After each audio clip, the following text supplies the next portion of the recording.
So if they're in a situation that they don't like, but it's not that painful, it's comfortable. Well, that's the worst. It's comfortable, but a little bit miserable. Yeah. How do you get them to take the leap when it's so comfortable?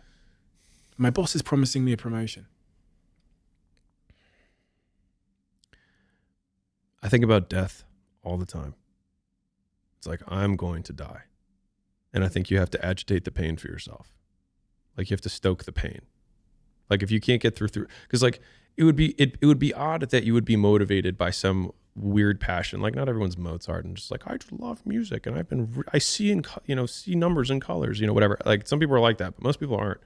And so if you're not that, then you only start really liking stuff when you get good at it, in my opinion. And you only get good at it by doing it a lot of times before you're good at it. And so this is why I'm a big believer in this, is that when you are starting out, I think you got to find the thing that's the pain. And like, pain motivates significantly faster and stronger than pleasure does. Like, people are like, no, passion's the right way. It's like, point a gun at a family member, all of a sudden 10 out of 10 motivation, pain. And so like, I think people should use their pain more. And if they don't have enough pain, then maybe that's fine. And you're a dreamer and that's okay. But I will tell you that a word that I read in my like 6-month journey between when I wanted to quit and when I actually quit, there was this word that just like pissed me off. And it was this in this self-help or entrepreneur book. And it said, there are entrepreneurs and there are wantrepreneurs. And I was like, and it was like, wantrepreneurs are people who read these books and don't do anything. Blah, blah, blah. And I was just like, I don't want to be. I was like, I am one of these right now. And it just like felt so powerless. And I think that my entire life has been a lot of trying to have power. And I mean that in the true sense of just being able to direct influence in events. I've wanted to have more power to protect myself, protect the people I care about, et cetera. And I felt very powerless. And I think that I was in that comfortable, like my dad approved of my current situation. I had a job that when I told people, they were like, oh, that's fancy. But I felt powerless. And I hated that more than anything. And so I think if I want to say this to anyone who's listening, if there's anything you listen to, all the stuff that I described that was really tough, that I went through, was not as hard as me quitting my job. By far, the hardest decision of my entire life, bar none. Because the things that I was actually caught up with were the opinions of other people, the opinions of my father, and the opinions of the people that I went to school with who I thought would judge me for leaving this good job to probably become a failed gym owner, and how lame that would sound compared to consultant, going to Harvard and blah, blah. Like, I was going to go from peak white collar to a very blue collar, profession, making significantly less because I quote loved it.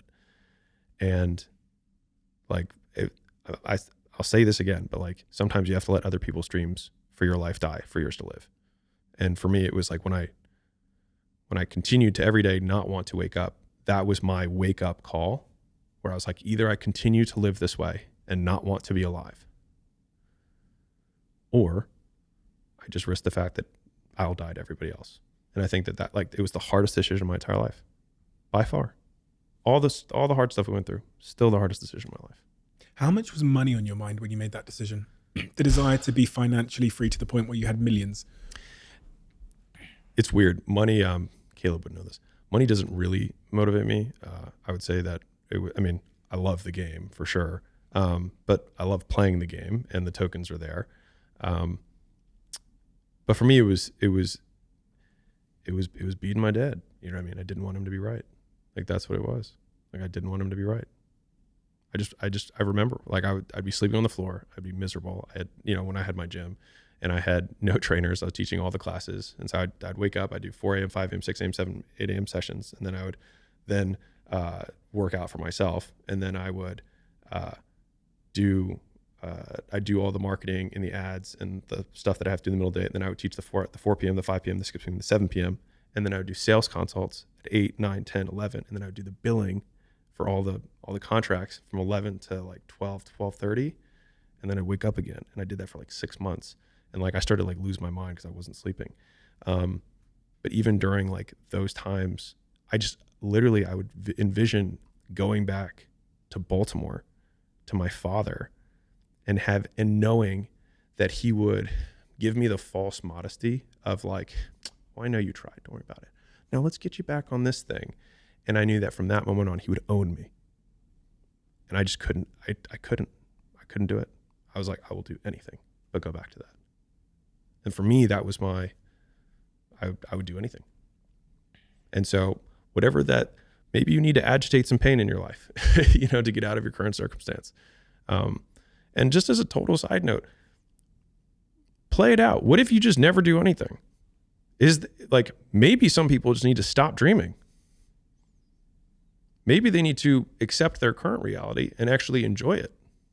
Because there's a lot of people when they're 70 and 80 and they didn't do their dreams. And if they went back, like they didn't do anything, but that whole time they were dissatisfied because they didn't try. But what if they were just like, I have a good life. I have a wife who loves me. I've got some kids. I have a job that I don't mind it, pays the bills. I mean, if you go back 500 years, it wasn't people were like, man, this is my passion. It's like, dude, I'm just rowing a boat across a ferry. And that's what I do. And that's what my dad did. And his dad did. Like, this is how we eat. And so like, we have these idealized versions of purpose that I think Instagram and all this stuff kind of make terrible. But like, I think there's a lot of honor in work, period. And I think a lot of people fool themselves by thinking that what they do for some reason is not honorable. And I think a lot of it is like the internal versus external scorecard of like, I was saying what I said earlier about like, I believe these things to be true about the universe or like the world. But a lot of those are like, what do I believe about myself? Which is like, I can choose to do work in this way, which then I can derive joy from. So like, if I'm shoveling shit, I can choose to be like, I will be the best shit shoveler because I believe that I will figure out how to do this more efficiently, and I will get better, and I'll have calluses on my hands, and I'll have a better back and whatever. But I will do this well. And I think you can find joy in work if you decide to do it well. So on one hand, if your dream causes you so much pain, then you will quit what you're doing and do it. And if it doesn't cause you enough pain that you're not pursuing it, or that you don't like, if you don't feel like you're in a cage right now, then maybe you're not in a cage, and maybe you just need to like the life you have, and that's cool too. A previous guest on this podcast called Mo Gaudat said, we're unhappy when our expectations of how we think life is supposed to be going are unmet.